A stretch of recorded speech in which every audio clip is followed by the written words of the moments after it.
الحمد لله رب السماوات والأرضين والصلاة والسلام على من كان نبيا وآدم بين الماء والطين أما بعد فأعوذ بالله من الشيطان الرجيم بسم الله الرحمن الرحيم لقد من الله على المؤمنين إذ بعث فيهم رسولا صدق الله مولانا العظيم وبلغنا رسوله النبي الكريم الأمين مولاي صل وسلم دائما أبدا على حبيبك خير الخلق كلهم منزه عن شريك في محاسنه فجوهر الحسن فيه غير منقسم محمد ذكره روح لأنفسنا محمد شكره فرض على الأمم محمد تاج رسل الله قاتبة محمد صادق الأقوال والكلم وكلهم من رسول الله ملتمس غرفا من البحر أو رشفا من الديم مولاي صل وسلم دائما ابدا على حبیبک خیر الخلق کلہم بندائے پروردگارم امت احمد نبی دوست دار چار یارم تاب اولاد علی مذہب حنفیہ دارم ملت حضرت خلیل خاک پائے غوث آدم زیر سایہ ہر ولی عزیزان گرامی قدر اللہ تبارک و تعالی جل جلالہ و عم نوالہ و اعظم شانہ کی حمد و ثنا اور حضور سید کائنات مفخر موجودات دستگیر جہاں غم گسار زمان آپ کے اور میرے آقا حضرت محمد مصطفیٰ صلی اللہ تعالیٰ علیہ وآلہ وسلم کے دربار نور میں اپنی محبتوں عقیدتوں اور نیاز مندیوں کا خراج پیش کرنے کے بعد آج کی محفل مبارکہ بعنوان میلاد مصطفیٰ صلی اللہ علیہ وآلہ وسلم انعقاد پذیر ہے، جس میں ہم سب حاضر ہوئے اور آج کی اس محفل مبارکہ کو محترم حاجی نواز صاحب اور ان کے صاحبزادگان جنہوں نے بڑی محبت کے ساتھ اس بزم کو سجایا، اللہ تعالیٰ ان کی کاوشوں کو ان کا سے یہ سجانا اپنے دربار میں قبول و منظور فرمائے، اور جتنے احباب دور و نزدیک سے اس محفل پاک میں شریک ہوئے اللہ تعالیٰ دارین کی انہیں بھی برکتیں عطا فرمائے۔ حاضرین عزیز وقار، قرآن حکیم کے جو کلمات طیبات میں نے آپ کے سامنے پیش کیے ہیں، قبلہ قاری صاحب نے بھی یہی پڑھے تھے، اس پر کچھ معروضات آپ کی خدمت میں عرض کرنا چاہوں گا، اور میں عرض گزار ہوں کہ توجہ سے میری بات سننا۔ ماشاءاللہ آپ نے اپنی محبت کا مظاہرہ کیا، حضرت نے بھی کر لیا، اب بس کوشش فرمائے کہ میری بات جو ہے وہ مکمل ہو جائے، ورنہ پھر ڈسٹربنگ پیدا ہو جاتی ہے۔ قرآن و سنت کی بات کو ویسے بھی بڑی توجہ سے سننا چاہیے، اور چونکہ ہم نے تو بہرحال اپنی ڈیوٹی کرنی ہے، اب کوئی سنے نہ سنے، کوئی نعرے لگاتا رہے یا نہ لگائے، پاویں کو آوے تے پاویں نہ آئے، ہم نے ڈیوٹی کرنی ہی کرنی ہے۔ حضرت میاں شیر ربانی رحمت اللہ تعالیٰ علیہ، حضرت شیر محمد شرف پوری، ان کے بارے میں آتا ہے کہ حضرت میاں شیر محمد شرف پوری رحمت اللہ تعالیٰ علیہ جمعہ پڑھایا کرتے تھے۔ ایک دن آپ نے جمعہ پڑھایا تو ایک آدمی آ گیا، تھا بڑا محبت والا، جیسے یہ محبت والے اور یہ بھی محبت والے، ایسا ایک دیوانہ آیا، وہ آپ سے ملاقات کرتا ہے تو ملاقات کرنے کے بعد اس نے رونا شروع کر دیا۔ آپ نے پوچھا بھائی کیا مسئلہ ہے، تو ملاقات کرنے کے بعد رو رہا ہے، کوئی پریشانی ہے، کوئی ٹینشن ہے، بھائی کوئی مسئلہ ہے تو بتاؤ۔ تو وہ عرض کرتا ہے کہ حضرت بڑی دور سے آیا ہوں، بڑی دور سے سفر کر کے یہاں پہنچا، لیکن جس مقصد کے لیے پہنچا وہ مقصد بہت ہو گیا۔ فرمایا کیا مسئلہ ہے؟ وہ کہنے لگا کہ حضرت آپ کے پیچھے جمعہ پڑھنا تھا، اس سے پہلے آپ کے ملفوظات سننے تھے، لیٹ ہونے کی وجہ سے بڑی مشکل میں نماز میں پہنچا ہوں، تو یہ ایک دکھ ہے کہ میں اتنا سفر بھی کیا، اتنا سفر کرنے کے باوجود میں آپ کے ملفوظات کو نہیں سن سکا۔ حضرت میاں شیر محمد شرف پوری رحمت اللہ تعالیٰ علیہ فرمانے لگے اچھا پریشان نہ ہو، بیٹھ جا۔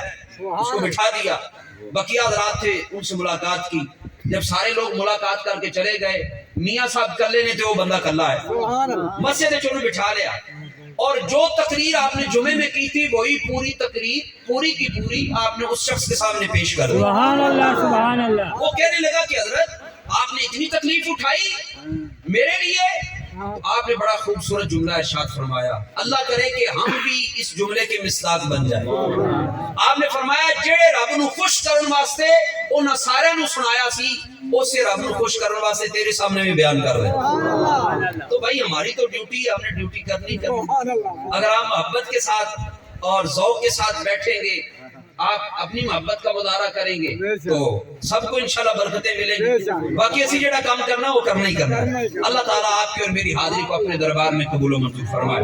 لقد من اللہ علی المؤمنین اذ بعث فیہم رسولا.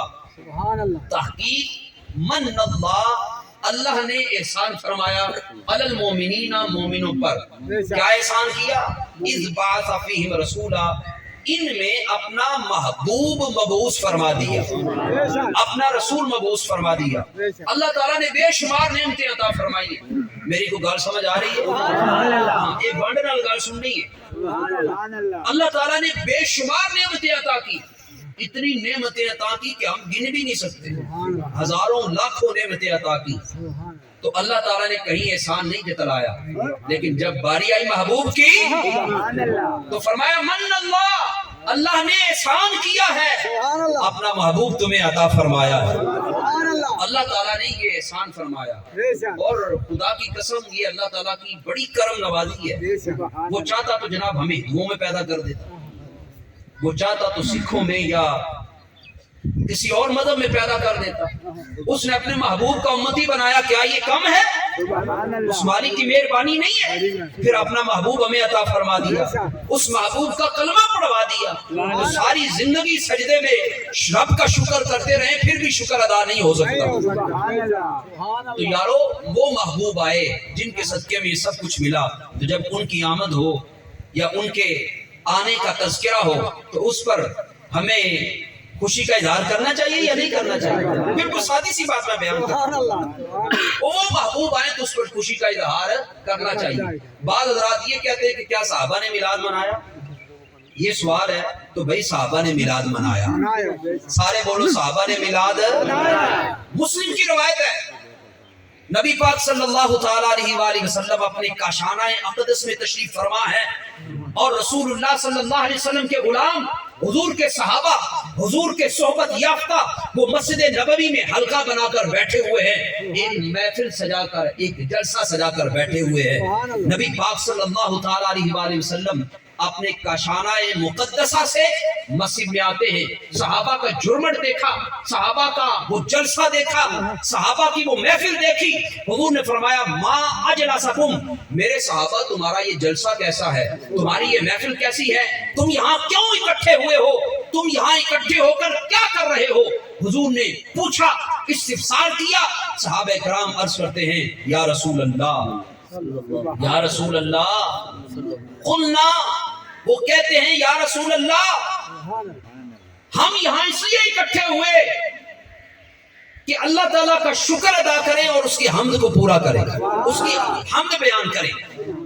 اب صحابہ کرام تو دن رات اللہ اللہ کرتے تھے. صحابہ تو بڑا کو شکر گزار ہو سکتا ہے؟ سارے تھے بولو. لیکن حضور نے پوچھا تم یہاں کیوں اکٹھے ہوئے ہو؟ تو صحابہ عرض کرتے یا رسول اللہ ہم تو اللہ کا شکر ادا کرنے کے لیے، اللہ کے ذکر کرنے کے لیے اکٹھے ہوئے. بھئی صحابہ تو 24 گھنٹے اللہ اللہ کرتے تھے، یہ کیا جواب ہوا؟ پھر صحابہ عرض کرتے یا رسول اللہ اصل میں بات یہ ہے کہ اللہ تعالیٰ جل شانہ نے جو ہم پر احسان کیا ہے. کیا احسان؟ الا ما ہدانا للاسلام. اللہ تعالیٰ نے جو ہم پر احسان کیا ہے، جو ہمیں ہدایت دی ہے اسلام کی. وَمَنَّا عَلَيْنَا بِكَ، یا رسول اللہ آپ کو بھیج کر اللہ نے جو ہم پر احسان کیا ہے اس احسان کے بدلے میں اللہ کا شکر بھی ادا کر رہے ہیں اور اس کا ذکر بھی کر رہے ہیں. گویا کہ صحابہ یہ کہتے تھے فضل رب العلا اور کیا چاہیے، فضل رب العلا اور کیا،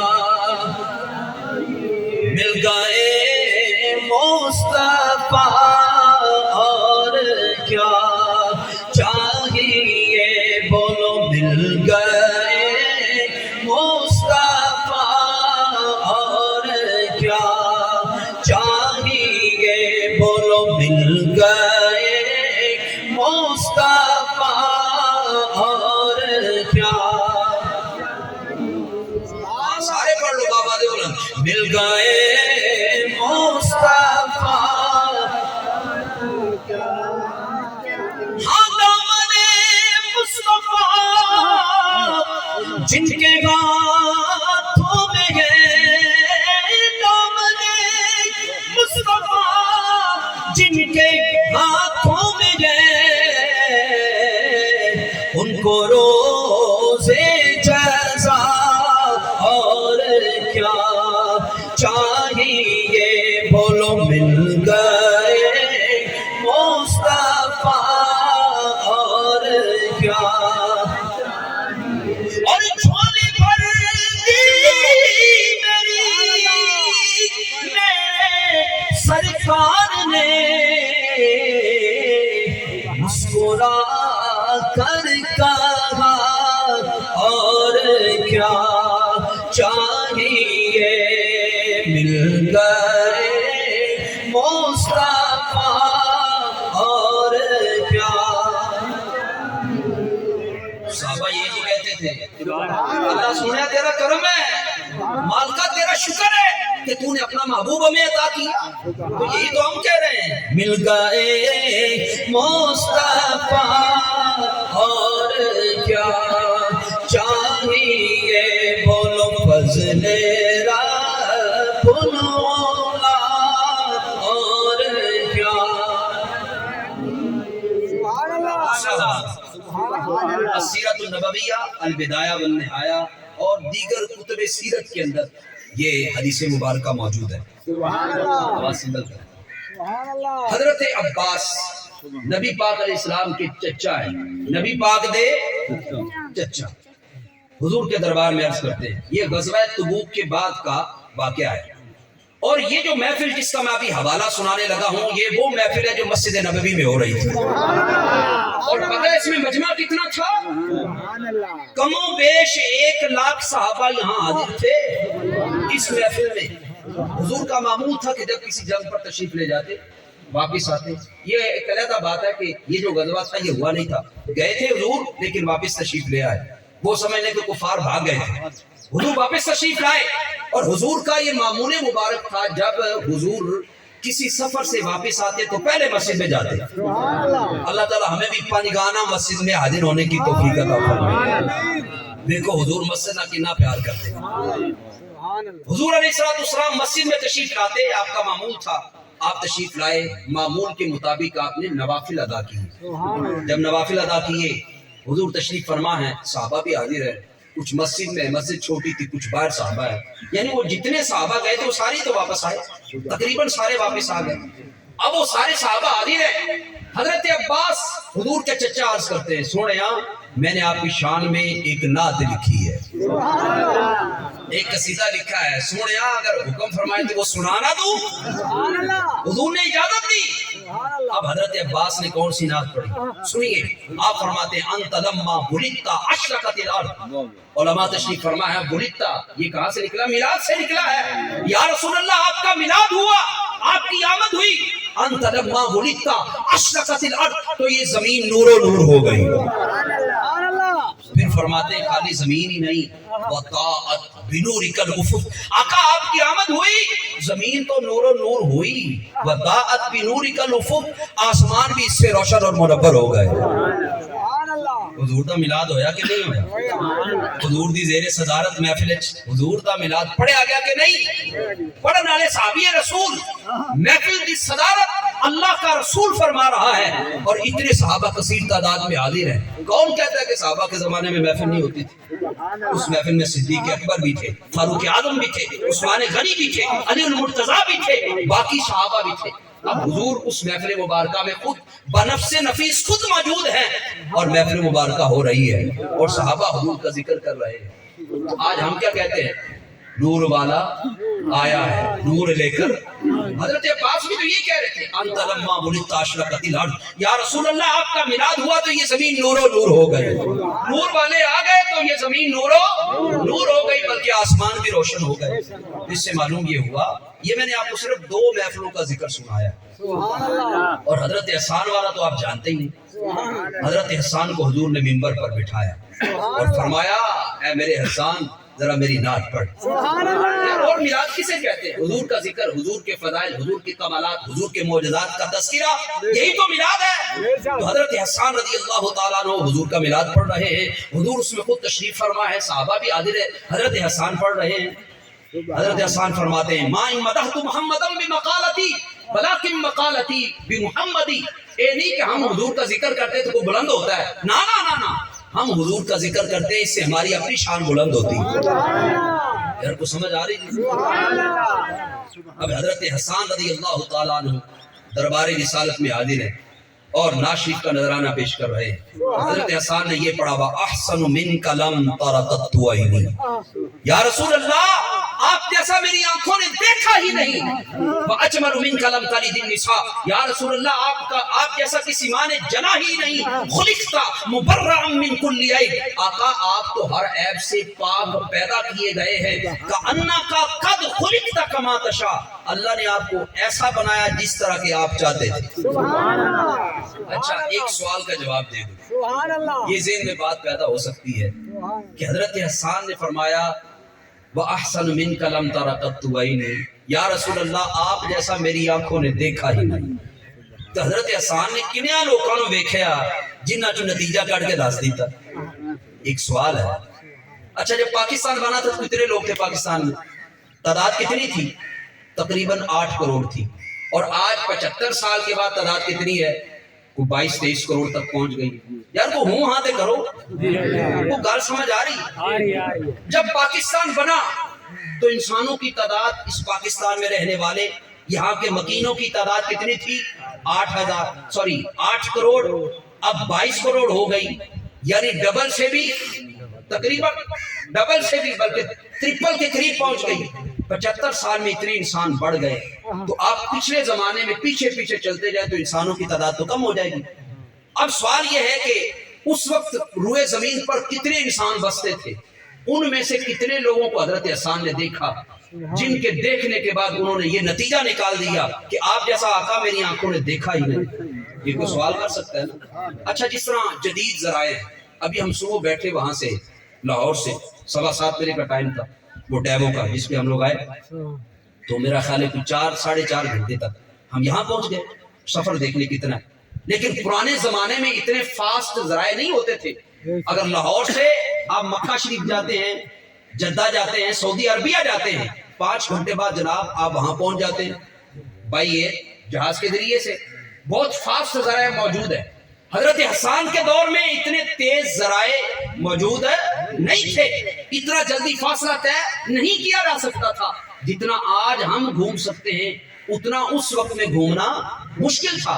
اب سوال یہ ہے کہ حضرت حسان نے کتنا سفر کیا، کہاں کہاں گئے، کس کس علاقے میں گئے؟ وہ تو عرب سے باہر گئے ہی نہیں ہے.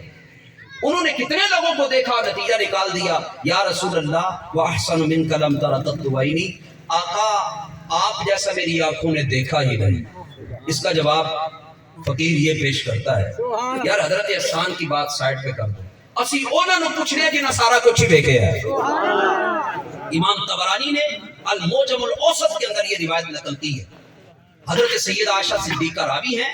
اللہ کے رسول فرماتے ہیں کہ جبریل نے کہا، جبریل کا عقیدہ بھی سن لو. حضرت جبریل عرض کرتے ہیں قلبت مشارق الارض ومغاربها. حضرت جبریل کہتے ہیں کہ میں نے زمین کا چپا چپا چھان ڈالا، جگہ جگہ دیکھ ڈالی. فلم اجد رجلا افضل من محمد. پر میں نے حضور سے بڑھ کر کسی کو نہیں پایا. نعرہ تکبیر، نعرہ رسالت، نعرہ خلافت، نعرہ حیدری، شان مصطفیٰ، سرکار کی آمد، سرکار کی آمد، سونے کی آمد. ساڈا ذکر مصطفیٰ ہے، ساڈا عشق مصطفیٰ ہے. سونے دی رحمت جو آئیے دل میں جو پائیے وسیع خدا یہ فقیر کا جوش ہے، ترا جوش ہے. اگر جوش آندا جوش ڈک دے ماں تھکاوٹ ہو جاتی. ماشاءاللہ کہہ دے سبحان اللہ. اللہ ایسا جذبہ سب کو عطا فرمائے. اب حضرت حسان کی بات ایک طرف کر دے، حضرت جبریل کو دیکھے. اچھا حضرت جبریل تو کچھ شاید چھپی ہوئی ہے. حضرت جبریل او ہے جڑا اسرائیل دا بھی استاد ہے یا نگران کہہ لے، یا جبریل سے بھی مطلب جبریل علیہ السلام اس سے مرتبے میں بڑے ہیں. تو حضرت اسرائیل کے علم اور طاقت کا اندازہ لگانا چاہتے ہیں؟ دیکھیں اسرائیل علیہ السلام ایک ہی وقت میں کہاں سے کہاں پہنچ جاتے ہیں. ایک ہی وقت میں ان کو پتا ہے کہ ایک بندہ امریکہ میں بیٹھا ہوا ہے، اس وقت اس کا موت کا وقت ہے، اس وقت اس نے دنیا سے کوچ کرنا ہے، آپ وہاں پہنچ جاتے ہیں، ایک منٹ بھی نہیں گزرتا، سیکنڈ بھی نہیں گزرتا تو پاکستان میں ایک آدمی مرنے کا اس کا ٹائم ہو جاتا ہے، حضرت اسرائیل علیہ السلام وہاں بھی پہنچ جاتے ہیں۔ وہ جانتے ہیں یارو یہ حضور کے غلاموں کا علم ہے تو حضور کا علم کتنا اونچا ہوگا۔ تو حضرت اسرائیل وہ سب کچھ جانتے ہیں، اور جبرائیل کا مقام تو اسرائیل سے بھی بڑا ہے۔ تو حضرت جبریل نے کیا کیا دیکھا ہوگا؟ حضرت جبریل نے سب کچھ دیکھا، مشرق بھی دیکھے، مغرب بھی دیکھے، اور نتیجہ یہ نکالا آقا آپ جیسا ہم نے کبھی نہیں دیکھا۔ میرے امام اس لیے تو فرماتے ہیں یہی بولے سدرا والے چمنے جہاں کے تھالے، سبھی میں چھان ڈالے، پر تیرے پائے کا نہ پایا، تجھے یک نے یک بنایا، تجھے حمد ہے خدا۔ حضرت جبریل کا بھی عقیدہ یہ ہے کہ حضور جیسا کوئی نہیں ہے، اور حضرت جبریل بھی حضور کے قصیدے پڑھ رہے ہیں۔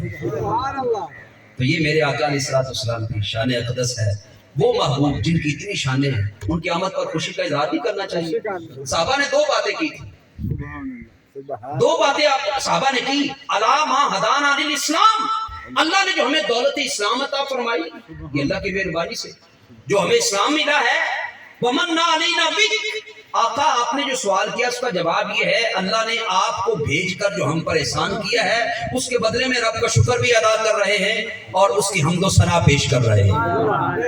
بات سمجھ میں آ رہی ہے؟ تو گویا کہ معلوم یہ ہوا صحابہ کرام بھی یہ جانتے تھے کہ ہمیں اسلام جو ملا ہے وہ حضور کے صدقے میں ملا ہے، ایمان ملا، قرآن ملا، یہاں تک کہ رب رحمان ملا تو وہ بھی حضور کے صدقے میں ملا۔ حضرت شیخ مجدد فرماتے ہیں کہ میں رب کو رب اس لیے مانتا ہوں کہ وہ رب محمد ہے۔ تو دوستو ہمیں تو سب کچھ حضور کے صدقے سے ملا، تو جس نبی کے صدقے میں سب کچھ ملا ہو، اس نبی کی آمد ہو، اللہ نے ان کو بھیج کر ہم پر احسان بھی چترایا ہو، تو اس رب کا شکر ادا نہیں کرنا چاہیے؟ اگر دوستو اگر ہم تقابل ادیان پہ بات کریں، جو دیگر مذاہب ہیں اس پر اگر بات کریں تو ہم رب کا شکر ادا کریں کہ اللہ نے ہمیں مسلمان بنایا۔ آپ انگریزی کلچر کو ہی دیکھ لیجیے، یورپ میں ہمارے جو دوست احباب ہیں جن سے میرا رابطہ ہے وہ بتاتے ہیں کہ یورپ کنٹری کے اندر کسی سے نام نہیں پوچھ سکتے۔ ہمارے گاؤں میں یہی رواج ہوتا ہے نا، وہ کتنا ہے، وہ کہتا کیا نام ہے تمہارا، فلاں ہے جی، تیرے پیو دا نام کی ہے، بھئی یہی ہوتا ہے نا، صرف سنتے لاؤ، ایسے ہی ہوتا ہے نا، یعنی پہلے اس کا نام پوچھتے ہیں پھر اس کے باپ کا نام پوچھتے ہیں، مگر یورپ کے اندر یہ قانون ہے کہ آپ کسی سے باپ کا نام نہیں پوچھ سکتے، بچے حرامی ہوتے ہیں کیونکہ وہ مسلمان نہیں ہوتے۔ پھر اس طرح ان کا جو کلچر ہے وہ ٹیشو پیپر استعمال کرتے ہیں، استنجا جس طرح ہمارے ہاں جو اسلام نے نظافت کا حکم ہمیں دیا ہے یہ ان کے ہاں نہیں ہے۔ ہمارے ہاں اگر کسی پر غسل جنابت لازم ہو جاتا ہے تو میرے نبی کی شریعت کہتی ہے کہ غسل کرو، لیکن ان کے ہاں غسل کا کنسیپٹ نہیں ہے۔ پھر ہم تو اپنی موبائل کی اسکرینوں پر انہیں دیکھتے ہیں نا، ہم نے جا کر انگریزوں کے ملک میں جا کر تو نہیں دیکھا عام لوگوں نے، تو ہمیں وہ موبائل کی اسکرینوں پر بڑے اچھے لگ رہے ہوتے ہیں۔ اچھا یہ بھی میں آپ کو بتا دوں، ہمارے نوجوانوں کے جو موبائلوں کے اندر ہوتا ہے میرا خیال ہے آپ مجھ سے بہتر جانتے ہیں، اس سے توبہ کرو، اللہ اور اس کے رسول کے دربار میں یہ زندگی ختم ہونے والی ہے۔ زندگی آمد برائے بندگی، زندگی بے بندگی شرمندگی، یارو یہ آخر کار ختم ہونے والی ہے۔ اے دنیا دن چار دہاڑے، ایک آوے ایک جاوے، کسے دا کی زور محمد تھے پکے ڈیرے لاوے۔ تو بھائی جو آیا اس نے جان ہی جانا ہے، ایسا نہ ہو کہ ہم اس طرح کی مطلب غلط چیزوں کے اندر ملوث ہو اور ہمیں موت آ جائے۔ خیر میں یہ بیان کر رہا تھا کہ جن کو ہم اسکرین پہ دیکھ کے سمجھتے ہیں کہ بڑا مطلب ہمیں اچھا لگتا ہے یا ان کی طرف ہمارا میلان ہوتا ہے، ان کے رنگ تو آپ کو صاف نظر آئیں گے۔ میری کچھ عیسائیوں سے ملاقات ہوئی، یقین مانیں کہ ان کے ساتھ تھوڑی دیر کھڑا ہونا یہ مشکل ہو رہا تھا، یعنی اتنی گندی سمیل آ رہی تھی۔ یہ لاہور سے آگے نا جب ہم اسلام آباد کی طرف جائیں تو ایک ٹول پلازا ہے سکھے کی منڈی، اس کا ایک گاؤں ہے جس کا نام ہے مریم آباد، وہ بہت بڑا رقبہ ہے۔ جیسے ہم حج کرنے کے لیے جاتے ہیں نا کعبہ شریف، ایسے عیسائیوں کا پاکستان میں سب سے بڑا میلہ وہاں لگتا ہے، اور دور دراز سے جناب یہاں تک کہ لوگ جو ہے وہ ملتان سے اور دور دراز سے سائیکلوں پر وہاں پہنچتے ہیں، انہوں نے منتیں مانی ہوتی، یعنی اتنی وہ ان کی مقدس جگہ کیا ہے. تو وہاں پر مجھے جانے کا اتفاق ہوا. یقین مانے کہ بس یوں لگتا تھا کہ اگر کپڑا ہٹائیں گے تو فوراً بے ہوش ہو جائیں گے، اتنی بدبو آ رہی تھی. اور موسم بھی کیسا تھا، ایسا نہیں کہ پسینہ بہہ رہا ہو، گرمی کا موسم ہو، یعنی ٹھنڈے موسم کے اندر یہ حال تھا. وجہ کیا ہے کہ ہم کلمے والے ہیں اور وہ کلمے والے. تو اللہ تعالیٰ کا شکر نہ ادا کرے. اللہ تعالیٰ نے ہمیں اسلام عطا فرمایا. دوستو اگر تم نے اسلام کی قدر پوچھی ہے تو بلال حبشی سے پوچھو. ہمیں کیا پتا اسلام کیا ہے، ہمیں کیا قدر اسلام کی. عزیزان گرامی، آپ سکھوں کو دیکھ لیں. سکھ جو ہے لمبے لمبے بال رکھتے ہیں، توجہ ہے آپ کی، لمبے لمبے بال رکھتے ہیں، بغلوں میں بھی بال ہے، زیر ناف بھی بال ہے. آپ گندگی کا اندازہ کر سکتے ہیں. ہم صرف وہ ایک تصور کریں تو ہمیں کراہت محسوس ہوتی. پھر اسی طرح سے آپ جو ہندوازم ان کو دیکھ لیں. ہندوؤں کے ہاں عجیب و غریب سسٹم ہے. امیر کا مندر الگ ہے اور غریب کا مندر الگ ہے. ہمارے ہاں جناب اور وزیر اعظم بھی آ جائے گا نا، نماز کا ٹائم ہوگا، اللہ انہیں نماز پڑھنے کی توفیق عطا فرمائے، وہ پڑھے گا تو جناب وہ سب کے ساتھ کھڑا ہو جائے. وہ علامہ نے فرمایا تھا نا، بندہ و صاحب و محتاج و غنی ایک ہوئے تیری سرکار میں پہنچے تو سبھی ایک ہوئے، ایک ہی سب میں کھڑے ہو گئے. محمود و ایاز، نہ کوئی بندہ رہا نہ کوئی بندہ نواز. یہ ہمارے اسلام کا کلچر ہے. لیکن ان کے ہاں کیا ہے، ہندوؤں کے ہاں غریب کا مندر الگ ہے اور امیر کا مندر الگ ہے. امیر مر جاتا ہے تو جناب سندل کی لکڑی استعمال کرتے ہیں، دیسی گھی کا استعمال کیا جاتا ہے اس کو جلانے کے لیے. اور اگر وہ غریب مر جائے تو عام لکڑیاں لے کے اس کو جلا دیا جاتا ہے. اچھا یہاں ایک بات مجھے یاد آ گئی. ایک صاحب نے سوال کیا کہ ہندوؤں جلا دینے ہیں تو مسلمانوں دفن کرنے ہیں، یہ کی راز ہے؟ تو اس کا جواب یہ ہے کہ جو قیمتی چیز ہوتی ہے اسے دفن کیا جاتا ہے اور جو کچرا ہوتا ہے اسے جلا دیا جاتا ہے. تو خیر یہ جو لوگ ہیں ہندو، ان کے ہاں جلانے کا کنسپٹ بھی الگ الگ ہے. یہ ابھی ان کی ایک اداکارہ مری تھی، پھول چڑھا کے بڑا جناب پروٹوکول کے ساتھ اس کا جنازہ لے کر گئے، بعد چنو اگلا دی. یعنی ان کے ہاں یہ سسٹم ہے. پھر آپ یہ دیکھیں کہ ہندوؤں کے ہاں ایک اور چیز بھی ہے، یہ سوشل میڈیا پر آپ کو مل جائے گا. اچھا میری گل سمجھے جا رہی ہے؟ کدی تسی کتے نہ شادی ہوندی ویکھی ہے؟ کسی ایک بندے ویکھی ہوئے؟ ہندو لڑکی جوان عورت ہے، اس کی شادی ہو رہی ہے کتے کے ساتھ. کتے کو جناب وہ مالا پہنائی ہوئی ہے، ہار پہنائے ہوئے. پھر ہندوؤں کے اندر آپ نے دیکھا ہوگا ساڑھے بابا جی قبلہ سیدی سندی و استاد حضور امیر المجاہدین بھی یہ بات کیا کرتے تھے کہ ہندو گاں دا موتر پی دے. آپ تو ماشاءاللہ گاؤں میں رہتے ہیں. اچھا اگر گاں موتر کر رہی ہوئے تھلے ہاتھ کر کے اینے کر کے منہ تے مارنا، انسان اگر تصور کرے تو جناب والا ایک عجیب کراہت سی پیدا ہو جاتی دل میں. تو ہندو کیا کرتے ہیں، اسے بابرکت سمجھتے. پھر ابھی کرونا آیا تھا نا، تو کرونا میں انہوں نے یہ کہا کہ جو جسم پر گائے کا گوبر ملے گا اس کا کرونا ختم ہو جائے گا. ہم کبھی یہ تصور کر سکتے ہیں؟ ہمارا اسلام تو یہ کہتا ہے کہ جو اوجڑی ہے اس کا استعمال بھی نہیں کرنا. کیوں؟ وہ مقام نجاست ہے. تو جہاں نجاست ہوتی ہے حالانکہ اس کو صحیح طرح سے برش کے ساتھ صاف کر دیا جائے، کیونکہ اس میں تولیہ ہوتا ہے، پیلے رنگ کا تولیہ ہوتا ہے نا، تو ذرے پھنس جاتے ہیں. اگر کوئی صحیح طرح سے خاتون محنت کر کے گرم پانی کے ساتھ وہ نکال دے تو پھر جائز ہے. اس میں علماء کے دو قول ہیں، بعض تحریمی کا قول کرتے ہیں، بعض تنزیہی کا قول کرتے ہیں. خیر لبے لباب یہ ہے کہ ہمارا اسلام کہتا ہے کہ جو مقامی نجاست ہے اس کو بھی استعمال نہیں کرنا. یہ جائے کہ جو اصل نجاست ہے، عین نجاست ہے، اس کو جناب ہندو استعمال کر رہے ہیں. اب ایک طرف ان کا کلچر ہے، ایک طرف اسلام کا کلچر ہے. یہ سارے میں نے مذاہب کے متعلق اس لیے آپ کے سامنے رکھا. اچھا ایک اور بات ذہن میں آ گئی، یہ چائنیز ہے نا، سب سے زیادہ جو بلیاں کھاتے ہیں وہ چائنیز لوگ کھاتے ہیں. کون کھاتے ہیں؟ چائنا کے لوگ. بلکہ اللہ تعالیٰ معاف کرے، بس یہ جو چائنا کے لوگ ان کے ہاتھ میں جو چیز بھی چڑھ جاتی ہے نا اس کا کباب بنا کے، چوہا ہاتھ میں چڑھ جائے کباب بنا کے کھا پی جائے. تو دوستو اگر ہم مسلمان نہ ہوتے تو پھر ساڑھا بھی یہ حال ہونا.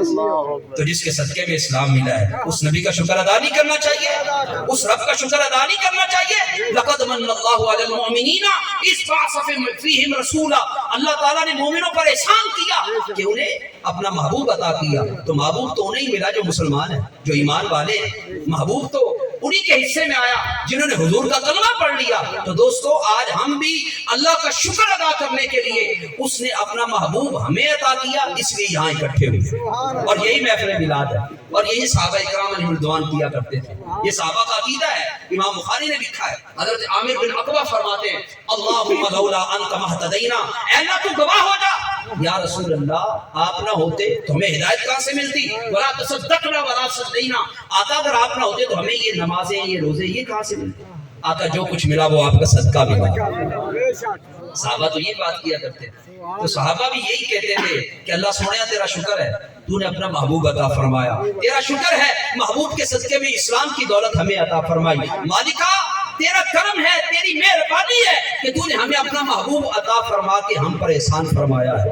تو آج بھائی ہم بھی اسی لیے اکٹھے ہوئے ہیں، لیکن اس کے ساتھ ساتھ ایک اور بھی آپ سے شکوہ ہے کہ جس نبی سے محبت کا ہم تقاضا کرتے ہیں، دعویٰ کرتے ہیں، محبت کے جناب والا ہم راگ لاتے ہیں کہ ہم حضور کے عاشق ہیں، اس نبی کی تعلیمات کو پس پشت ڈال دیا جائے تو یہ کہاں کا انصاف ہے؟ دوسرے لوگ ہم سے شکوہ کرتے ہیں کہ یار تم نمازیں نہیں پڑھتے، تم جناب حضور کی سنتوں کے عامل نہیں، تم غلط کام کرتے ہو، یہ کرتے ہو وہ کرتے ہو، تو بھئی ان کو موقع کیوں دے؟ آج آؤ عہد کریں کہ اس محفل میلاد مصطفیٰ کا صدقہ جیڑی زندگی گزر گئی باقی حضور دے نال آ جائے۔ تو آج کے بعد اپنے آپ کو سنوارنے کی کوشش کریں۔ میں ایک حدیث مبارکہ اکثر سنایا کرتا ہوں، حضور تشریف فرما ہے، کہہ دے سبحان اللہ، حضور تشریف فرما ہے، حضور کے صحابہ بھی حاضر ہیں، مجمع لگا ہوا ہے، میرے نبی نے فرمایا میرے صحابہ وہ دسو یاروں کی انسان دی زندگی کتنی ہے، بندے دی زندگی بولو تو صحیح یار، بندے دی زندگی کتنی ہے؟ تو صحابہ عرض کرتے ہیں سونے پتہ نہیں اگلا سال بے کھڑا کہ نہیں، کسی نے کہا جناب یا رسول اللہ پتہ نہیں اگلا مہینہ دیکھیں گے کہ نہیں، کسی نے اگلے مہینے کا، کسی نے اگلے ہفتے کا، کسی نے اگلے دن کا ذکر کیا۔ ایک صحابی عرض کرتے ہیں سونے انسان کی زندگی کتنی ہے؟ آپ نے سوال کیا ہے تو پتہ نہیں اگلی نماز دیکھنی ہے کہ نہیں، تو پتہ میرے نبی نے کیا تعلیم دی، یہ بات پلے باندھ لو۔ میرے حضور نے فرمایا میرے صحابہ میرے غلاموں میری صحبت میں رہتے ہوئے اتنی لمبی لمبی امیدیں باندھتے ہو، یاد رکھو کہ جو سانس اندر چلا گیا پتہ نہیں باہر آئے گا کہ نہیں آئے۔ اے دنیا دن چار دہاڑے ایک آوے ایک جاوے، کسے دا کی زور محمد ایتھے پکے ڈیرے لاوے، چاند پر چڑھ جائیے مرنا ہے پھر بھی ایک دن، یارو 4 دن کی چاندنی ہے پھر اندھیری رات ہے، یارو بندہ تے آندے ہی جان واسطے۔ تو دوستو جب ہمیں معلوم ہے کہ ہم نے جانے جانا ہے تو دنیا میں آئے ہیں، کم از کم جس مقصد کی دیں وہ مقصد تو پورا کریں، اور مقصد کیا ہے؟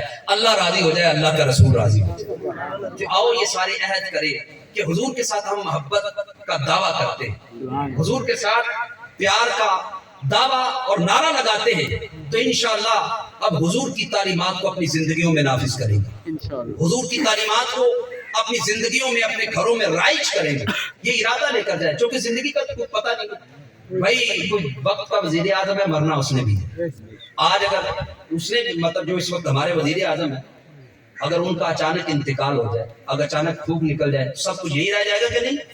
تو دوستو یہ آپ کے ساتھ بھی ہو سکتا ہے، میرے ساتھ بھی ہو سکتا ہے، اور اس وزیر اعظم کے ساتھ بھی ہو سکتا ہے، تو یہ کسی وقت کسی کے ساتھ ہو سکتا ہے، کسی کو کوئی پتہ نہیں کہ کب دنیا سے جانا ہے، کسی کو کوئی اپنے وقت کا پتہ نہیں ہے، تو لہذا آؤ حضور کے دین کی طرف۔ بابا جی فرمایا کرتے ہیں انیہ باؤ دھونا محبت کرو، لیکن اس کا یہ مطلب نہیں ہے کہ خالی بس نعرے لا چڑھو حضوری تعلیمات کو نہ اپناؤ، بھئی یہ پھر جھوٹی بات ہے۔